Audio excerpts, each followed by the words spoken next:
Thanks for joining us from the Ohio AgNet, voice you know with the news you trust studio, sponsored by BASF, where you can count on the trusted performance of Allevo seed treatment to protect your soybean crop. Joining me is Tad Nicholson, Executive Director of Ohio Corn and Wheat. Tad, comment on the government shutdown and how it affects producers. Joining me is Tad Nicholson, Executive Director of Ohio Corn and Wheat. Tad, thanks for joining us.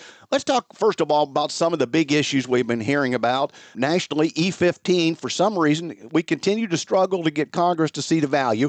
What's the update on that scenario? Well, Dale, someday I hope that you and I can talk about other things other than E15 year-round. It's just been one of those issues that it's taken so long. If you look at how long pieces of legislation actually take to pass Congress, from idea to implementation, I think the national average is 7 or 8 years to get all the way through that system. So those of us that are a part of this understand why it's taken so long. I'm sure your listeners are thinking, don't these guys talk about anything other than E15 year round? Here's why it's important. It's a fix. It's a permanent fix. If we can say we're allowed to sell E15 year-round, this is better than a temporary incentive package that the federal government wants to give farmers because times are bad right now. That's a Band-Aid. A new market is a permanent fix, and that's what we're after, and that's why getting the Congress to get this thing done once and for all is such a high priority. It's the number one priority for Ohio Corn and Wheat. It's interesting that, we continue to have this conversation, but we've got a government shutdown that we can't figure out what all it's going to take to get that done. It's causing other local and national issues. And for corn farmers and soybean and any farmer or anybody that is in need of government services, it's a problem. And we don't see any deadline coming up anytime soon that they'll meet. That's very true. One of the things about this is, luckily, farmers have been distracted by harvest. So our phones and your phones haven't been just ringing off the hook about what a pain this is. Add us to the long list of different segments that have a negative impact by a government shutdown. There's things that we need in order to help plan for next year.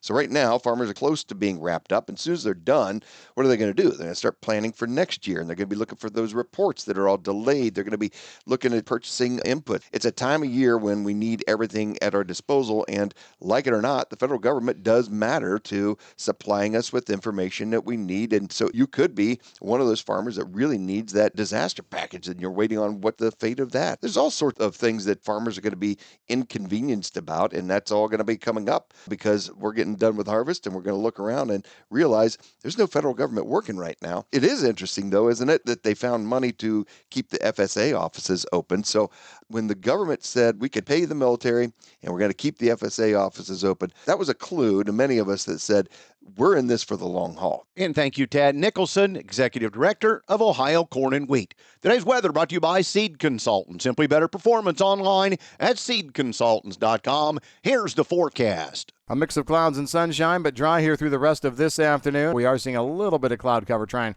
interact with the Great Lakes, but generally speaking, just a dry day here. Temperatures well above normal, strong southwest flow in control. We are going to be seeing the same basic setup over the next few days, maybe just a couple degrees cooler as winds shift to more west and slightly northwest for late Wednesday and into Thursday.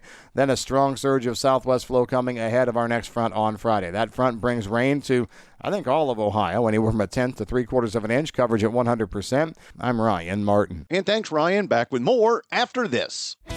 When you're buying seed, there's more to a transaction than money. You're exchanging time and trust, hoping each decision adds up at harvest. Seed consultant sales professionals don't take that lightly. With products made to excel in the Eastern Corn Belt and agronomic knowledge that stands up to the test, we're all about the same things you are: reliability and results. Buy into a better seed experience. Visit seedconsultants.com to view our corn and soybean lineup. Let's check in with what's driving the markets. This is Ryan Metzger with Lice Mercantile, and export inspections for the week ending October 30th for corn was at 1.668 million metric tons. This was near the high end of industry expectations. On soybeans, we had export inspections of 965,000 metric tons. This was at the low end of industry expectations. With wheat, we exported 350,000 metric tons. This was inside industry expectations. Please visit our website at licemercantile.com to learn more about our crop insurance services, grain marketing program, and brokerage services. And thanks, Ryan. Today's market's brought to you by Seed Consultants. Simply better performance online at seedconsultants.com. December corn down 4.5 at 4.29 3/4. March down 4 at 4.42 3/4. November beans down 18 at $11.01 3/4. January down 20 1/4 at $11.14. July wheat down 4.5 at 5.72 Carry it to September. You're still down 4.5 at 5.85 cents. In livestock, December cattle down 45 cents at 231.75. February down 42 at 229.97. December lean hogs down 20 cents at $80.40. Let's skip to feeder cattle. January up $1.20 at 337.72. March up $1.17 at $333.70. Thanks for joining us. This is the Ohio AgNet.